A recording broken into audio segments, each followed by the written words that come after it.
Good afternoon po. We are Group 2 and we are here to present Chapter 5 and Chapter 7.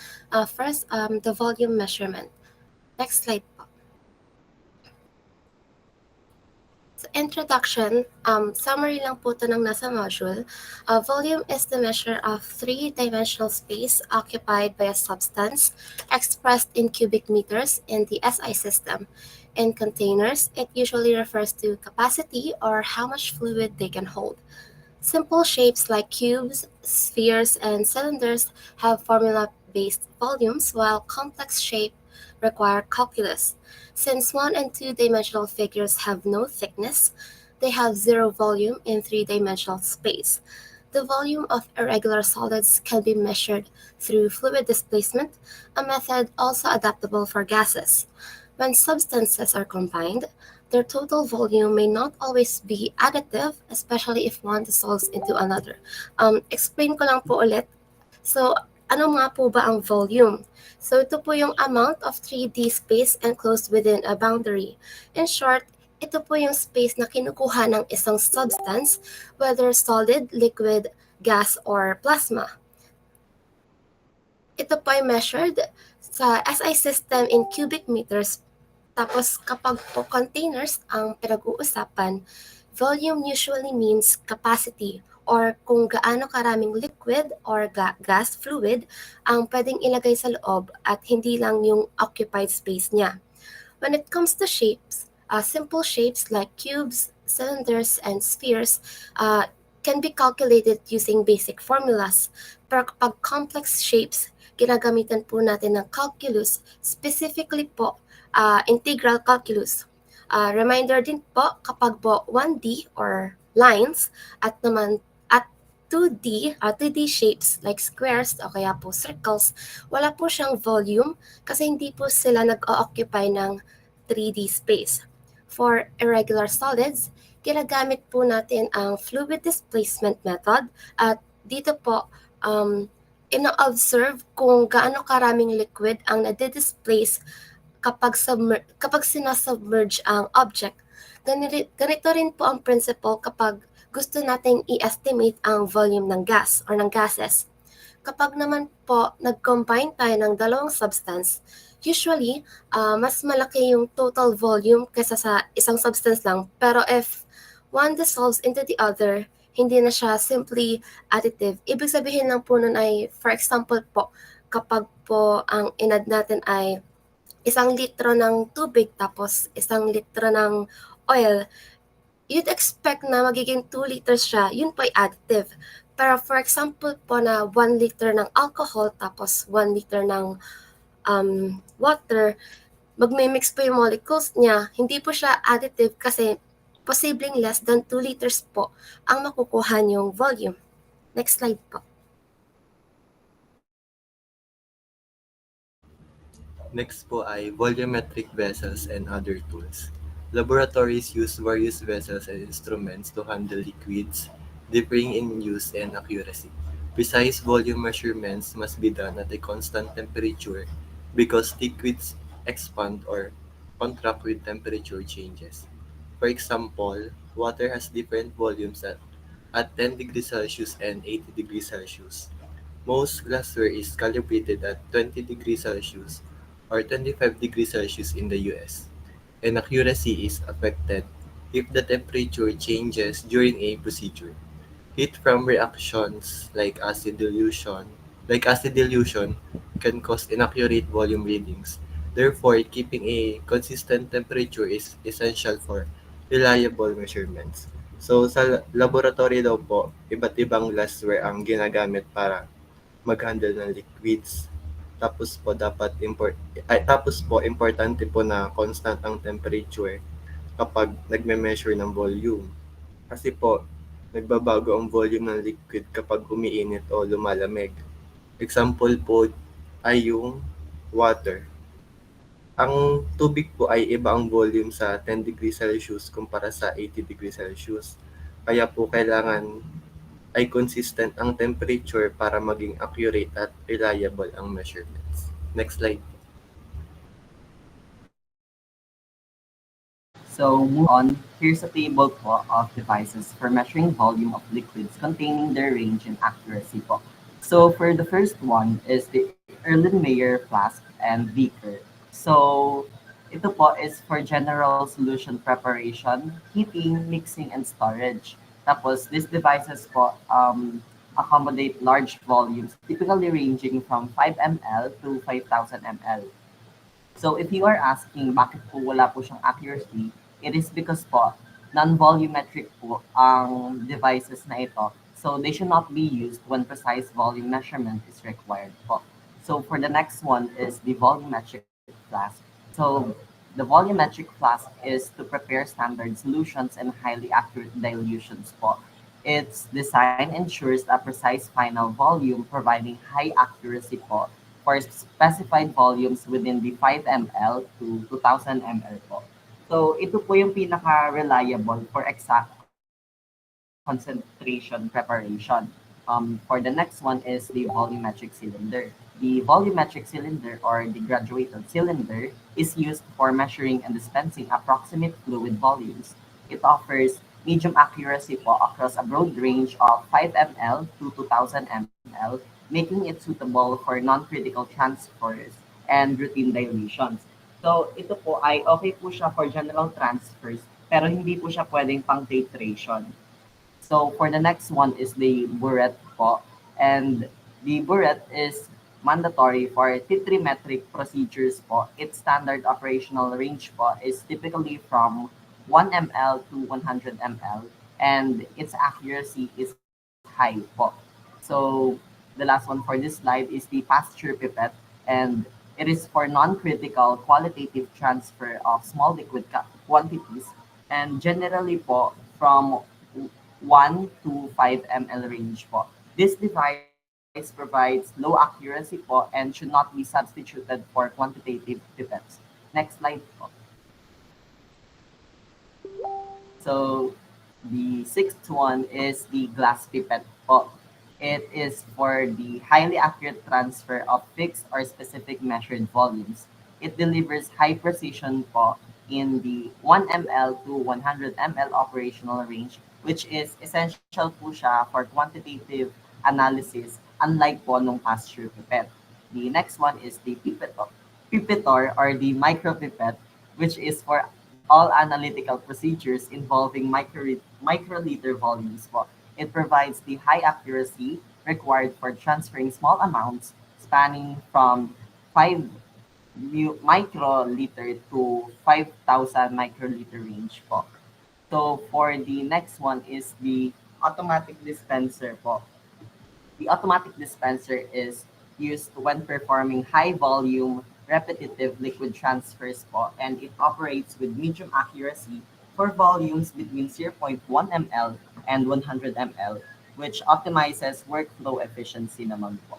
So the next one is the microsyringe. The microsyringe po is reserved for introducing trace volumes of liquid such as sample injection for chromatography, and it guarantees high accuracy po and precise volume control po. Tapos, last one naman po is the piston dispenser.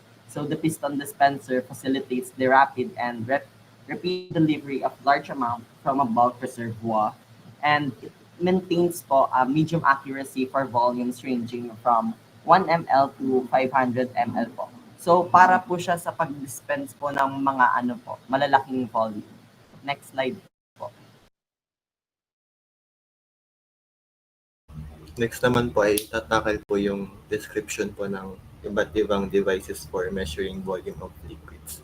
Una po ay yung beakers. Beakers are used for approximate determination of the volume of liquids and thus are not necessarily classified as measuring tools. They are used especially for dissolving compounds containing liquids, filtration, and other operations.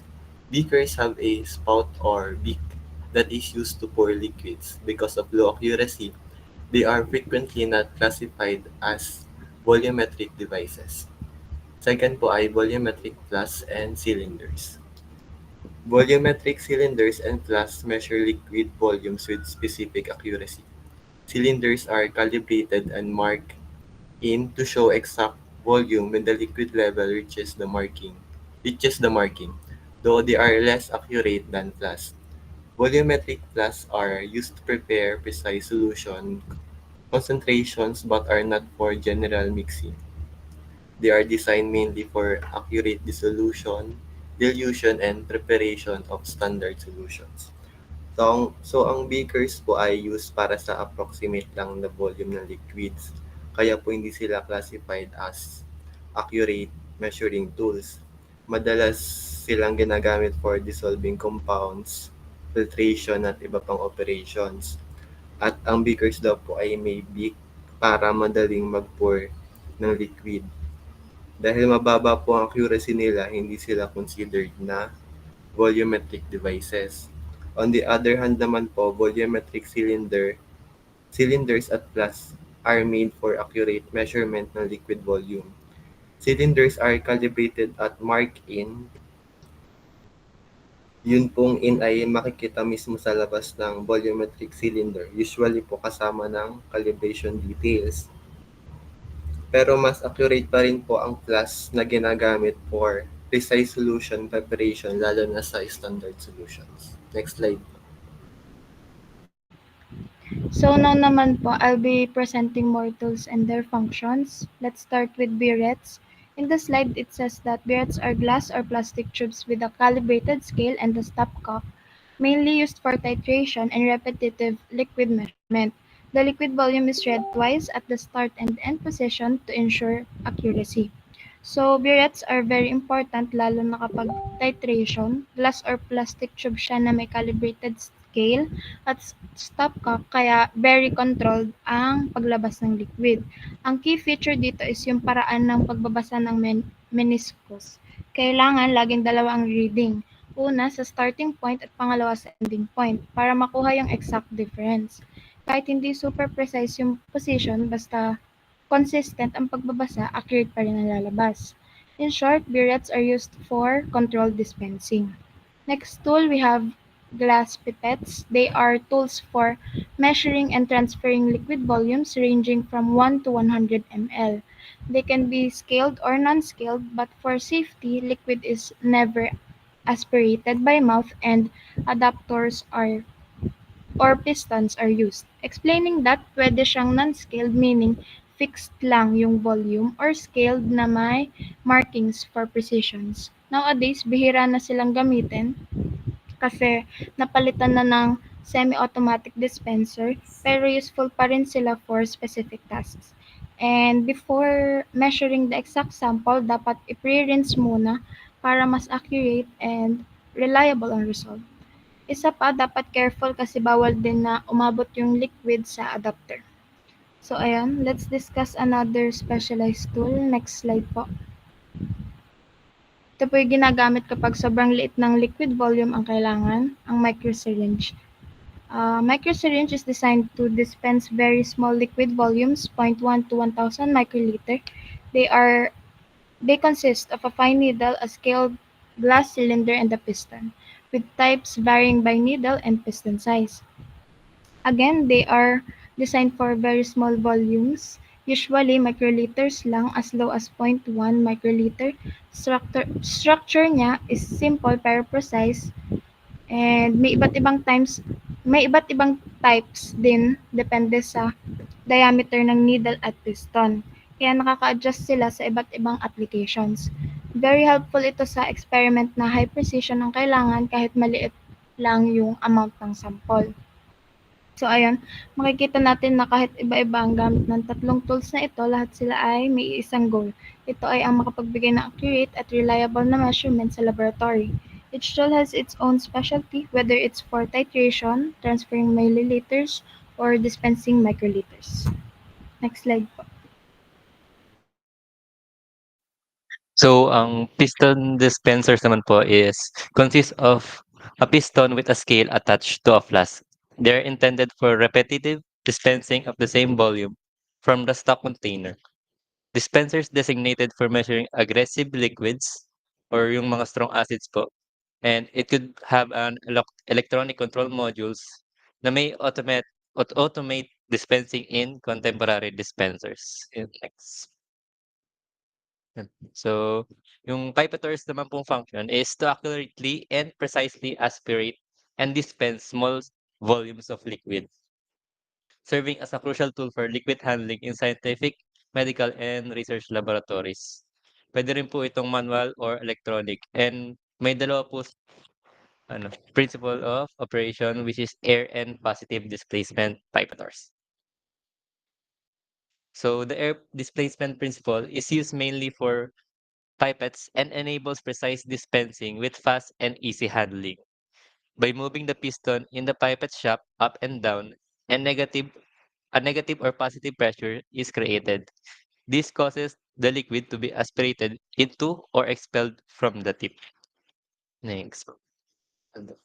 So air displacement pipeters can be designed as a single channel for pipetting of a single volume at a time or multi-channel, most frequently with 8 or 12 channels. So multi-channel pipeters are intended for simultaneous pipetting of the same volume of liquid to several wells of microtritation plate. Every channel has its own piston, therefore, it is not necessary to use all 8 or 12 channels. Next. So, micropipetors are constructed for one fixed volume, or it is possible to set the volume. So, volumes can be set discretely by changing of plug-in modules or continuously in a certain range from 10 to 100 milliliters. So, using an adjustable screw or knob. At the lower end of a micropipette, there is a removable tip. And at the other end, there is a knob operating the piston inserted to the cylinder of the pipette. So positive displacement pipettes utilize a piston that directly contacts the liquid, offering superior accuracy and precision when handling viscous, volatile, or otherwise challenging liquids, as they eliminate the air cushion and reduce evaporation and contamination. So, sa level measurement naman po tayo. Level measurement is basically about, wait lang po. Level measurement is basically about finding where one substance ends and another begins. This is very important in many industries because we often deal with fluids, solids, or even mixtures of both. For example, we may need to measure the interface between a liquid and its vapor, between two liquids that don't mix, or even between gas and solid materials. Knowing the level helps in safe operations, accurate storage, and proper process control. So there are methods that we can use to measure it. The mechanical or direct methods makes use of simple manual tools to measure the depth or distance of a substance from a fixed reference point. It is one of the basic techniques because it's easy to use, inexpensive, and provides accurate results for local measurements. However, this method is limited since it requires manual checking, which means it cannot provide continuous readings or be used for remote and automated monitoring. There are different ways to apply the direct method. The dipstick and lead line method is one of the oldest and simplest way of checking liquid levels in tanks. It works by lowering a flexible line with a weight attached to the end until it touches the surface of the liquid. The depth is then measured by reading the markings on the line. This method is very common in fuel and petroleum storage tank because of its accuracy, which can be very precise with certain limits. But the drawback is that it requires manual operation, it takes time, and it cannot give continuous or remote readings. Another similar tool that works in the same principle is the steel tape and bob. In this method, a graduated steel tape with a weighted bob at the end is lowered into the tank until it reaches the liquid surface. The level is then read directly from the markings on the tape. This method is highly accurate and reliable for manual measurements of liquid levels. However, it requires physical effort, can be time consuming, and is not suitable for continuous measurement or for use in pressurized tanks. Aside from using tapes and lines, there's another approach that uses buoyancy. The chain or float gauge works based on the principle of buoyancy. A float rests on the surface of the liquid and moves up and down as the level changes. This float is connected to a pulley or drum system which shifts an indicator on a scale showing the liquid level directly. This method is simple, dependable, and widely used in tanks. So B, infrared or indirect methods. Indirect or infrared level measurement methods work by detecting a physical property of the materials that changes with its level. Instead of measuring the level directly, the system measures this property and then relate it to the actual level. The system measures this property and then various physical and electrical properties can be used such as pressure, temperature, capacitance, or resistance, and these are especially useful because they can produce proportional output signals suitable for remote monitoring or control. This approach also allows the use of advanced modern technologies to achieve accurate and efficient measurement. Next slide po. So first is the buoyancy. Wait lang po. Buoyancy is the upward force that acts of an object when it is placed in a liquid. This happens because of the object pushes water or any liquid out of the way. And in return, the liquid pushes back. This idea comes from Archimedes' principle, which says that the force acting on a submerged object is equal to the weight of the liquid it displaces. In simple terms, when something is partly or fully in the water, it feels lighter because the water is helping to carry its weight. Ang buoyancy daw po ay yung puwersa na nararamdaman ng isang object kapag po nilulublob siya sa tubig or anuman liquid. Ang nangyayari po ito kapag tinutulak ng object, palabas po yung liquid. At bilang balik naman po ay yung tinutulak naman siya ng liquid bucket po kapag wala na yung object. Next slide po. Hydrostatic head. Hydrostatic head refers to the pressure created by the weight of a liquid. In this method, the level of the liquid is determined by measuring the pressure it produces at the bottom of the tank or vessel.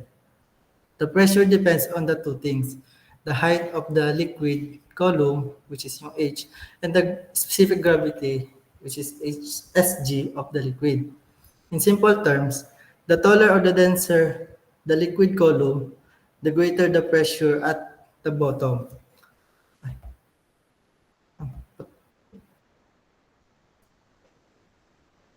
By knowing this pressure and the liquid's specific gravity, we can accurately calculate the liquid level inside the tank. Ito naman pong hydrostatic head ay yung pressure na nabubuo dahil po sa bigat ng liquid.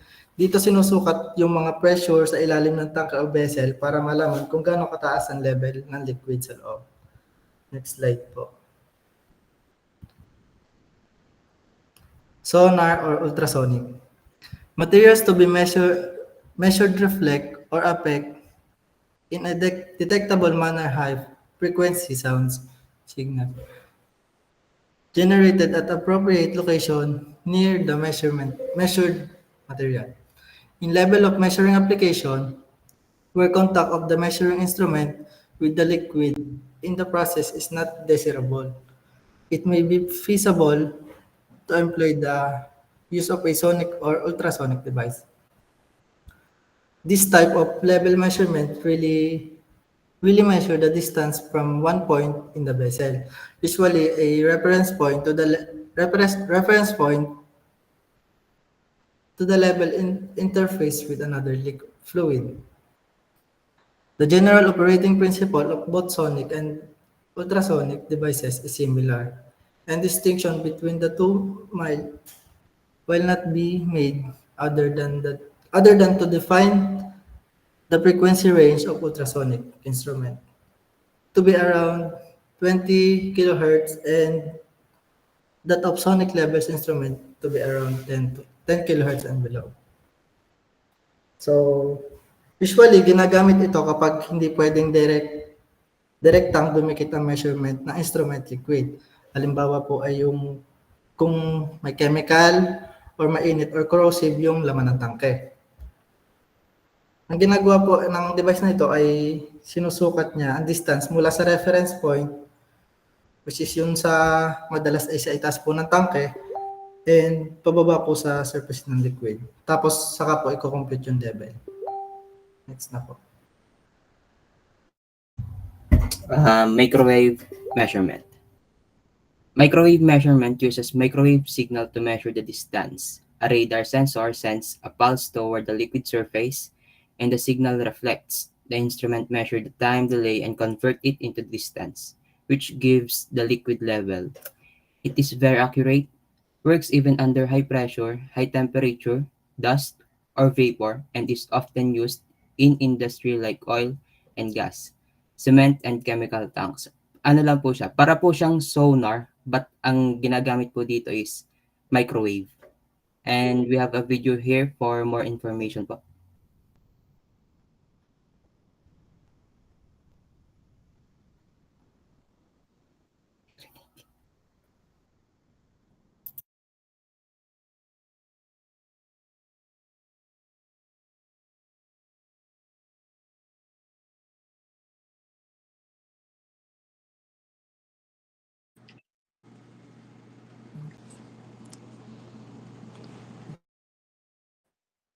Di walang audio.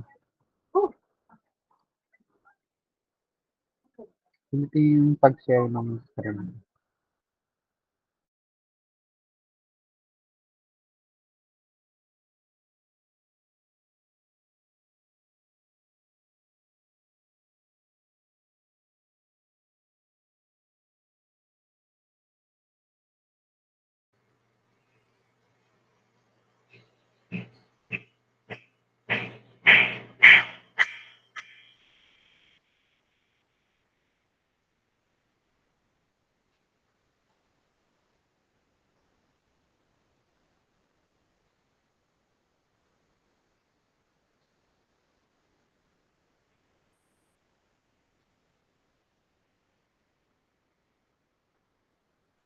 Nang wala pa din.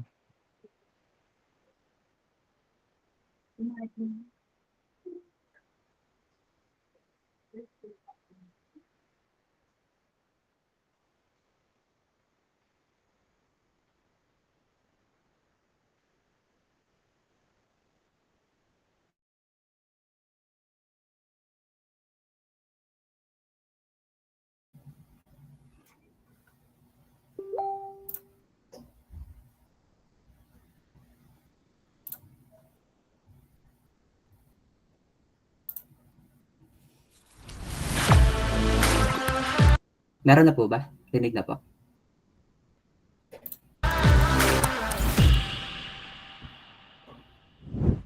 The microwave transmission technology can be used in diverse industries, such as sugar, dairy, pharmaceutical, food processing, and also construction. This technology plays a crucial role in quality control and in optimization of industrial processes. Microwave measurement uses the transmission technology, where microwaves are directed from the transmitter through the material to the receiver. Microwaves pass through the material, interacting with the free water molecules. These water molecules undergo a certain rotation or an oscillation depending on the orientation of the electromagnetic field. Due to this interaction, phase shift and attenuation can be detected by such a measuring system. This signal gives in real time the exact concentration of water content in the product.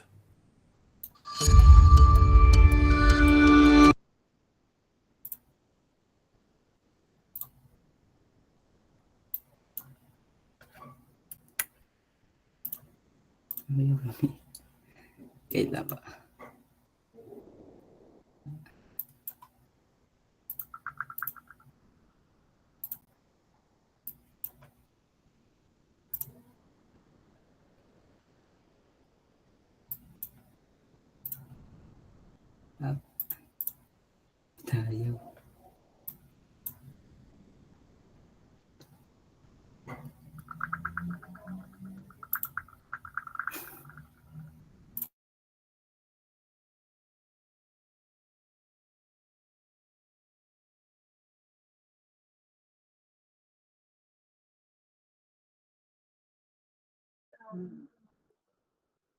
Ano yun, tapos na? Hindi pa po. Wait lang po, sir. Ma'am. Kala ko nakapag-chat ka na dyan sa level mo. Hindi lang po mag-back po. Kaya po ay nag-stop presenting. Ah,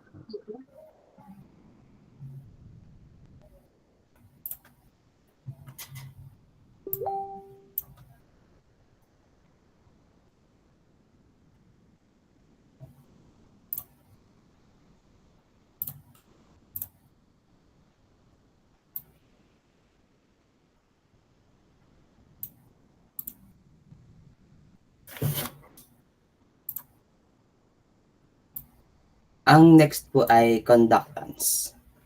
In conductance, the level is detected using electrodes inside the tank. When the liquid is conductive like water or chemicals, it completes the circuit between the electrodes. This shows if the level has reached a certain point. It is simple and low-cost method, perfect for water treatment plants, boilers, and storage tank.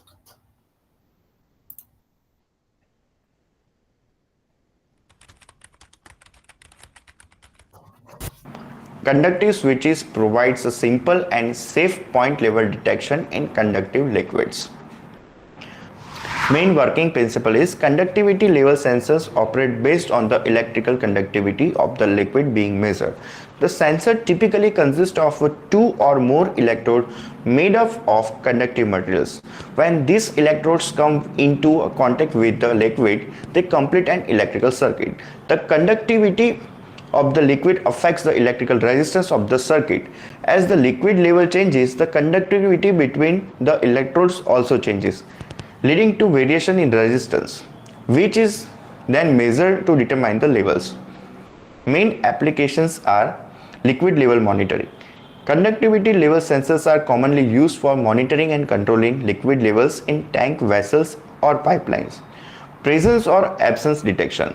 They can be employed to detect the presence or absence of the liquid at a specific level.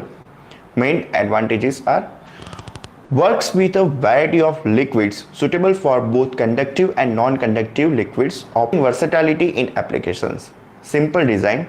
The sensors often have a straightforward design with the fewer components, making them easy to install and maintain. It's cost effective. Generally, conductivity level sensors are cost effective compared to some other types of level sensors. Main disadvantages are affected by coating or buildup. The sensor's performance can be affected if there is a coating or buildup on the electrodes. Limited to conductivity liquids. While they can work with non-conductive liquids, the sensitivity may be reduced. Environmental factors, changes in the temperature or the presence of a contamination can influence the accuracy of the measurement. Main real-life example we can give is in water treatment plant, conductivity level sensors may be used to monitor the level of the water in the storage tank. By measuring the conductivity of the water, the sensor can provide information about the water quality and help in controlling the water treatment processes. This ensures that the desired water level is maintained and any deviation can be addressed promptly to maintain the efficiency of the treatment system. Ang next po ay capacitance. Capacitance level of measurement uses the principle of a capacitor. The probe and tank will act like a capacitor plates, and the liquid between them changes the capacitance value. As the liquid level rises, the capacitance increases. And this is converted into continuous level reading. It works for both conductive and non-conductive liquids, and even for powder and solids like grains and cements.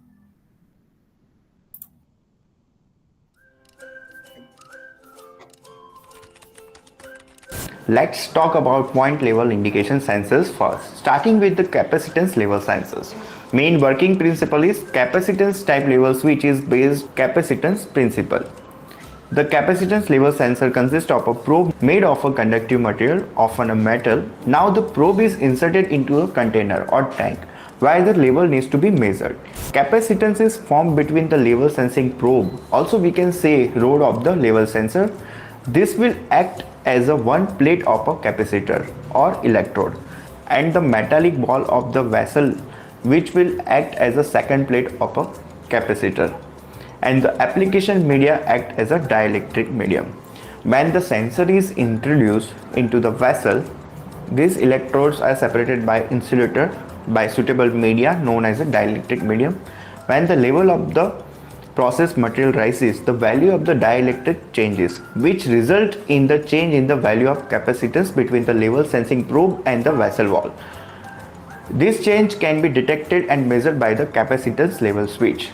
Main applications are capacitance level sensor find application in various industries for measuring the level of the liquids, powder and bulk solids like sugar industry, food processing and glass and ceramic industry. Main advantages are suitable for wide range of substance including the conductive and non-conductive materials, can be used in corrosive and aggressive environments, high accuracy and precision in level measurement, minimum maintenance required. Main disadvantages are sensitivity to coating or buildup on the probe, which may affect accuracy. Electrical conductivity of the substance being measured can be impacted by the performance. The sensor may be affected by changes in temperature or pressure. Main real-life example is a capacitance level sensor could be used in chemical processing plant to monitor the level of the corrosive liquid in storage tank. The sensor's ability to handle corrosive environments make it suitable for such applications, providing accurate level measurements for inventory management and process control. Common applications include monitoring and controlling liquid levels in tanks or vessels, detecting the presence or absence of liquids in pipelines, and managing inventory levels.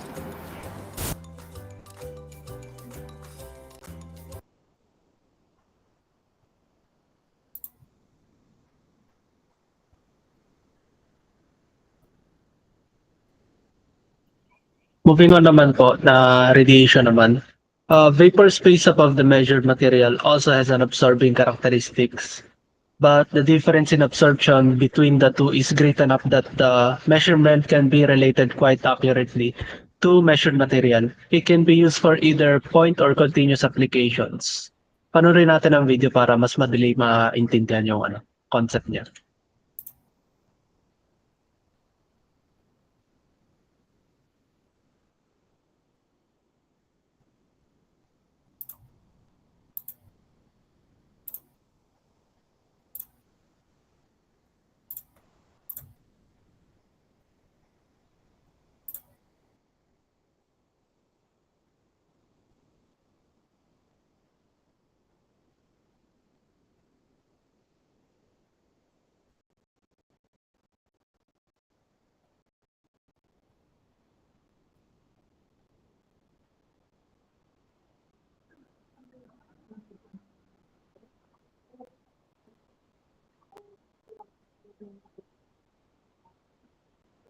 Di walang on zone. Ay, wala po. Okay. Ay, wait lang po.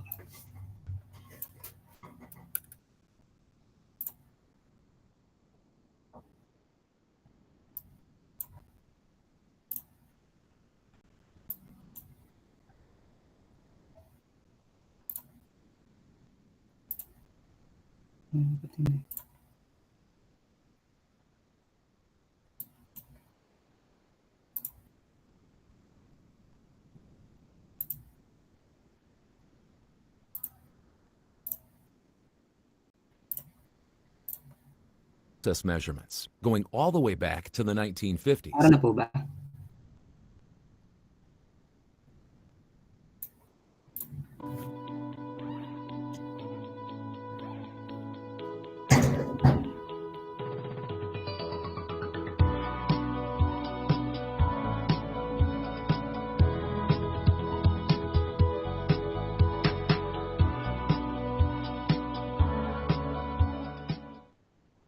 Vega was one of the first companies to use radiation to make process measurements, going all the way back to the 1950s. We were the world leader in radiation-based measurements then, and we still are today. Even so, we recognize that nuclear measurement is widely misunderstood, despite its prominence in the most challenging applications in the refining, chemical, and mining industries. As a trusted advisor in process instrumentation, it's our duty to explain how radiation is used to make measurements and the measures taken to keep users safe. Let's start with the basics. A radioactive isotope emits one of three different types of radiation: alpha, beta, and gamma. We use gamma radiation in our measurement systems because it penetrates aluminum, steel, and other industrial materials that alpha and beta cannot penetrate. Gamma radiation is high-energy photons, the same form of energy as sunlight, only much stronger. The incredible strength of gamma energy is at root of most safety concerns about using radiation in industrial processes. Make no mistake, radiation is to be respected, but as long as you follow all proper precautions, radiation is not to be feared. Here's why. Our radioactive sources are double contained in a stainless steel capsule designed to meet the industry's highest safety standards. Capsules prevent contamination should one come into accidental contact with a source. But the chances of accidental contact are zero because each nuclear source is housed in a protective source holder. A source holder is a steel or lead-lined encasement that shields the outside environment from radiation. Source holders are rigorously tested to ensure they survive extreme conditions, and they are designed so radiation travels only from a guided channel called a collimator. These combined safety measures severely limit exposure to radiation. There is a weak radiation field that surrounds a source holder, but that field creates less exposure than common everyday activities, including dental x-rays, heavy smoking, or air travel. Now, let's look at how radiation is applied in industrial processes. A source holder and a detector are mounted externally on either side of a vessel. Gamma radiation emits from the source holder, and the detector measures the radiation that reaches it. When gamma energy reaches the detector, it is converted to a pulse of light that transmits until it reaches the photomultiplier, where it is amplified and processed into an electronic signal. As mass increases in the process, less radiation reaches the detector. The detector electronics use the gain to infer a measurement and outputs the value. This is true for any application, whether it be level, point level, density, or weight. Now that you've learned that measurement in the most difficult applications, visit Vega.com from the industry leader in radiation-based.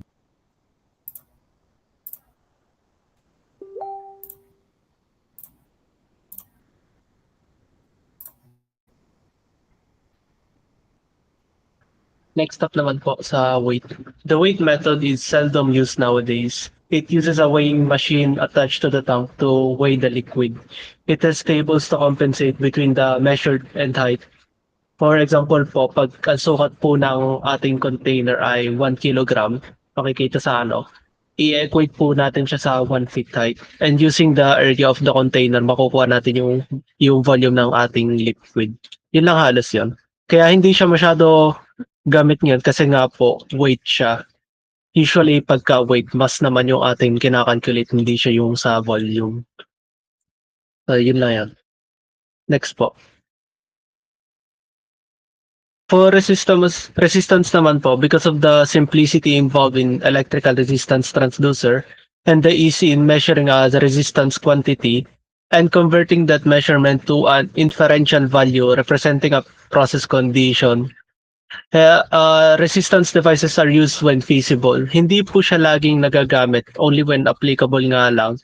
And the values lagi na ibinibigay pagka-resistance, usually lang siya, parang estimate, not exact but close sa value na gagamitin para masukat yung sa volume. Related din siya dun sa conductance since din siya ng resistance. Next po.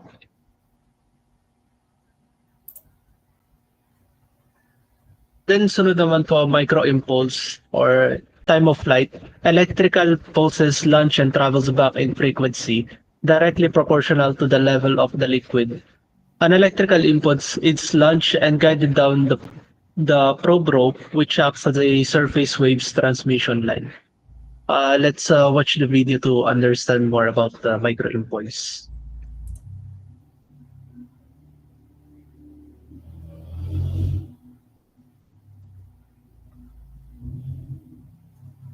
The determination of interface layers is a frequent measuring task in the chemical and petrochemical as well as the oil and gas industry. In these applications, capacitance instrumentation as well as the modern measuring principle of guided radar have proven of value. Guided radar technology is based on microwave pulses which are guided along a probe and are partly reflected from the product surface and at the interface layer. In clear interface layers, this technology can determine both the overall level and the interface layer. If an emulsion layer frequently forms between both media, this might damp the measured value and even cause a complete loss of the interface signal. This means that the interpretation of the interface signal coincides with the overall level signal. The interface layer is thus not safely detected under emulsion conditions, and an optimum process control cannot be guaranteed anymore. In capacitance measurement, the probe and the tank form a capacitor. Due to different dielectric constants of the two media, the measured capacity change of the upper medium, typically the smaller conductive media, for example oil, is considerably smaller than the capacity change of the lower medium, the water. Therefore, the upper medium participates only to a minor extent in the measured overall capacity, which is thus interpreted as an interface. The capacitance measurement provides the advantage that the measuring signal is not affected by the formation of emulsion. However, the capacitance method can only determine the interface. The value for the overall level cannot be derived from a single unit. If traditional methods for interface layer measurement are compared, it becomes apparent that guided radar principles provide reliable values for level and interface if the interface is clear. However, if an emulsion occurs, only the overall level can be measured. The capacitance method, on the contrary, measures the interface layer reliably at any time, but does not provide the overall level. Endress and Hauser combined guided radar and the capacitance technology in a unique multi-parameter sensor. With this innovation, briefly described as sensor fusion, the new LevelFlex FMP55 guarantees the simultaneous, redundant, and safe measurement of the overall level and the interface even if emulsion occurs. LevelFlex FMP55 Multiparameter, the new interface standard, available as a coaxial system, a coated rod, or rope probe for simultaneous and redundant radar and capacitance measurement. In traditional interface measurement with guided radar, the interface coincides with the overall level signal in case an emulsion is formed. This prevents safe measurements. It is only LevelFlex FMP55 Multiparameter which guarantees a redundant measuring system by the combination of guided radar and capacitance technology, thus safeguarding the detection of the interface and the overall level also in case of emulsions. Sensor fusion, safe, precise, and efficient measurement, even in the presence of emulsions, due to LevelFlex FMP55 Multiparameter. Level measurement of Endress and Hauser, more than a mere measured value.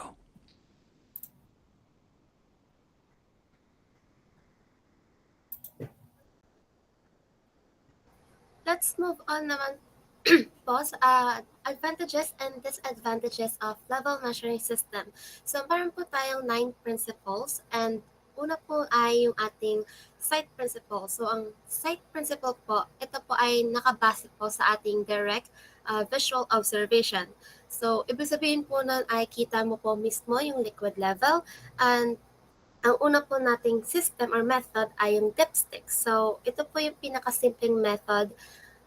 Ipinapasok lang po siya sa tangke para makita po yung liquid level.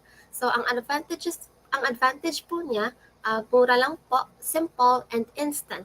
Ang disadvantage naman po, kailangan nyo pong alisin para basahin. So, it's not really that convenient.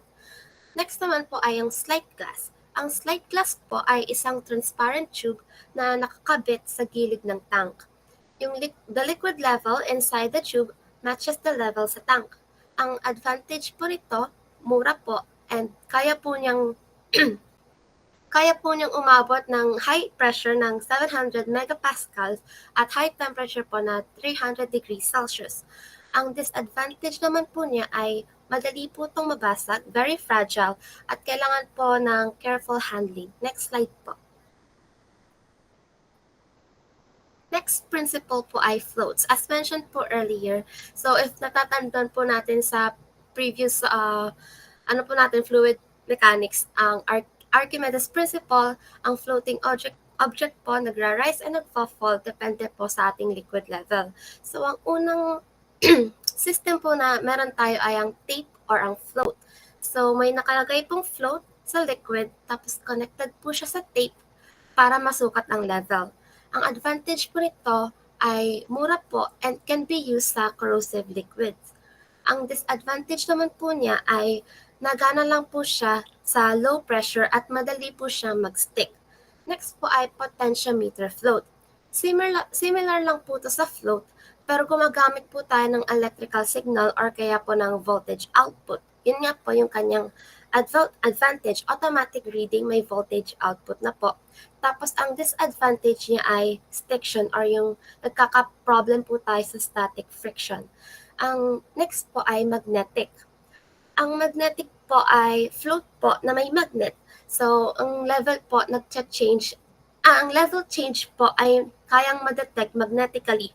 So ang advantage po nito, hindi po kailangan ng direct contact reading, and ang disadvantage po, same lang po sa potentiometer, may stiction po siya.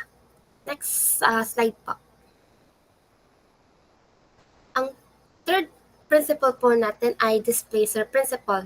Ito po ay similar sa float, pero instead na nalutang sa taas, may solid object po tayo or yung ating displacer na partially submerged po.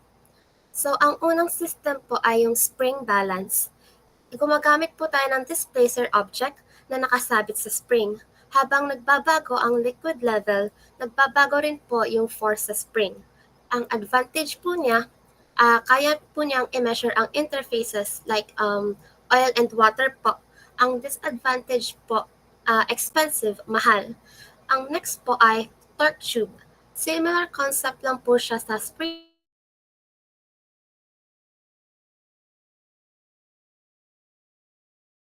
torque or yung twisting force po para ma-measure po yung buoyant force sa displacer. Ang advantage po natin ay accurate po siya, pero yung disadvantage po natin, limited po yung kanyang range. Next slide po. Sunod pong principle ay ang pressure principle. So based po to sa fact na ang pressure ay nag-i-increase with depth of liquid. The deeper the liquid, the higher the pressure exerted on the bottom. Pag binameasure po ang pressure, madedetermine po natin yung height or yung level po ng liquid. Una po ay yung pressure gauge. Ito po, minameasure po niya ang pressure exerted by the liquid sa column ng tank. Sa pagtaas po ng liquid, sa pagtaas po ng ating pressure. Ang advantage po natin dito, mura po siya and usable po sa open or closed tank. Ang disadvantage po, hindi po siya ganun ka-accurate kapag po mababa po yung water level natin. Ang sunod po naman ay yung bubbler method.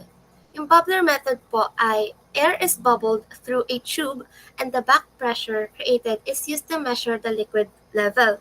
So yung advantage naman po nito, pwede po siyang magamit sa slurries at sa corrosive mixtures. Ang disadvantage po ay kailangan po nito ng hangin. Ang next principle po ay yung weight. Ang weight principle po ay minameasure po niya yung total weight ng tank plus po yung fluid or yung liquid po. So as the tank is heavier, makakakalculate po natin kung gaano karami yung liquid na laman. Ang system po na ginagamit ay load cells. So yung tank po, naka-place po siya yung sa sensors, yung load cells, at minameasure po yung weight. From that po, yung liquid level po natin ay pwedeng i-calculate. Ang advantage po nito ay accurate po to and hindi po siya kailangan ng contact or non-contact.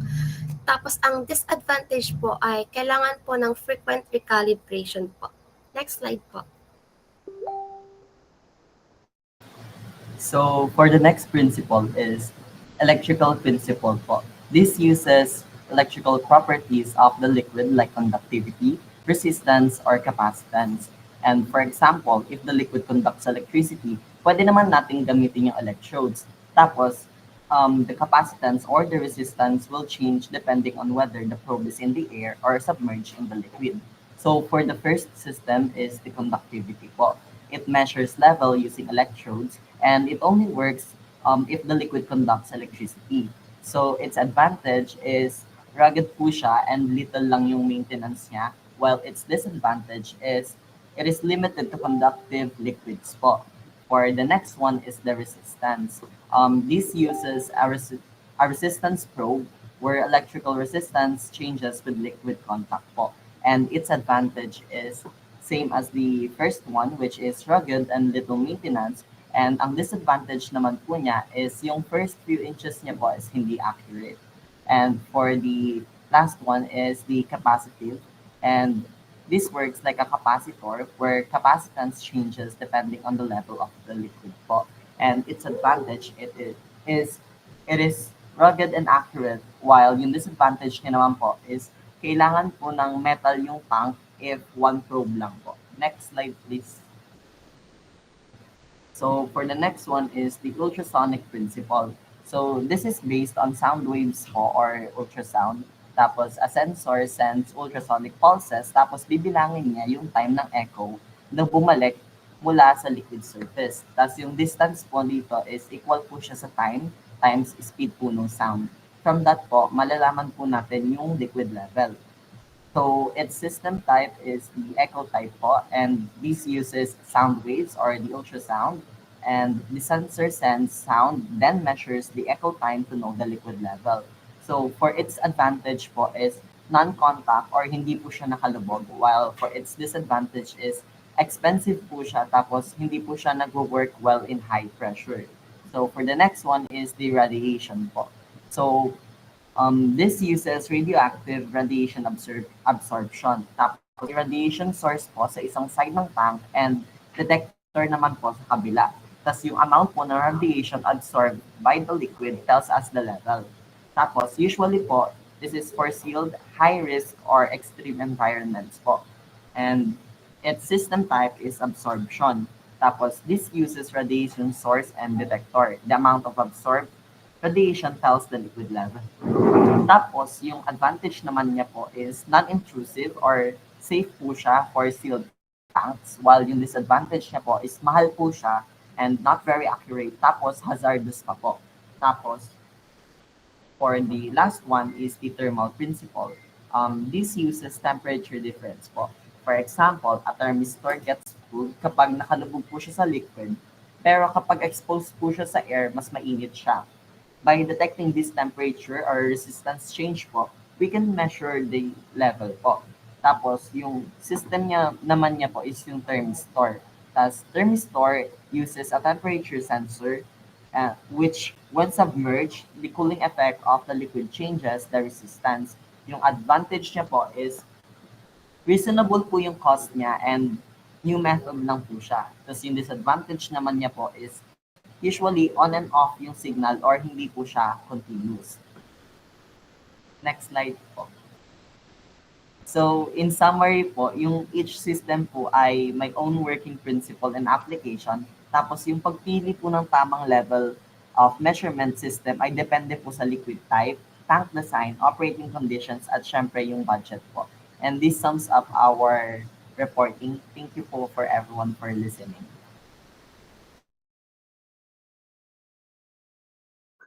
Okay. Wala kayong mga icebreaker, ganyan, pag-games or something? Wala na. May prepared questions naman po kami. Kaunti lang po, 4 lang po to. Sige po. O yung mga kaklase po nyo kayo sumagot kasi mga makakasagot ng tama ay may exam po sa PU. Ilan ang question nyo? 4 lang po, kaunti lang po to. First question po. Which laboratory tool is used to accurately aspirate and dispense small volumes of liquid, either manually or electronically? po. Yes po, Rain Althea Garcia po. Particles. Tama po. Next question po. It uses a weighing machine attached to the tank to weigh the liquid. It has tables to compensate between weight, measured weight, and height. Ano po yung... Si Di Malibot po. Way method po. Thank you po, tama po. Next po. Why is the Erlenmeyer flask or beaker not suitable when precise measurement is required? Si Ontang ko po.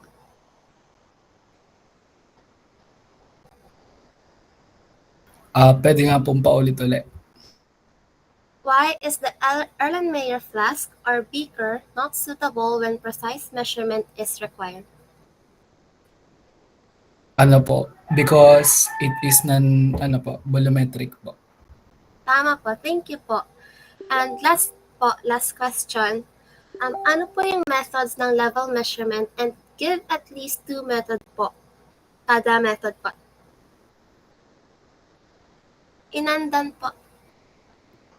Ano po, yung direct method po tsaka indirect method po. Give at least 2 method po sa loob ng method pong yun. Example po, kasi doon po sa indirect method po, dipstick po tsaka and lead lines. Tapos doon po sa indirect method naman po ay buoyancy po tsaka hydrostatic head po. Thank you po. Yun lang po, ma'am. Ayan, okay. So guys, yun palang mga reporters, isa niyo po yung list sa ating GC and also yung mga nag-participate ko sa inyong pa-quiz.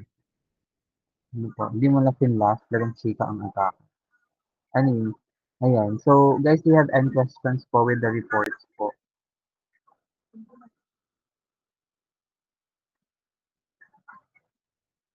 Okay. So, bali guys, ang ating pong gagawin next week ay may quiz po tayo for... Ba't nga pala hindi napadyan yung sa 6? Kasi hindi yung temperature. Yung temperature measurement. Parang may nalikdangan kayo. Ang naka-assign po sa amin, ma'am, sa sinandyo po ay 5 at 7 po. So, nalikdangan yung isa. Hindi mo lang nagtaka guys. Anyway, sige po. I-add na lang yun sa sunod na group. Sino po yung sunod na group?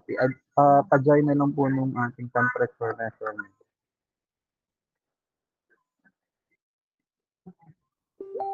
Sino po yung sunod na group?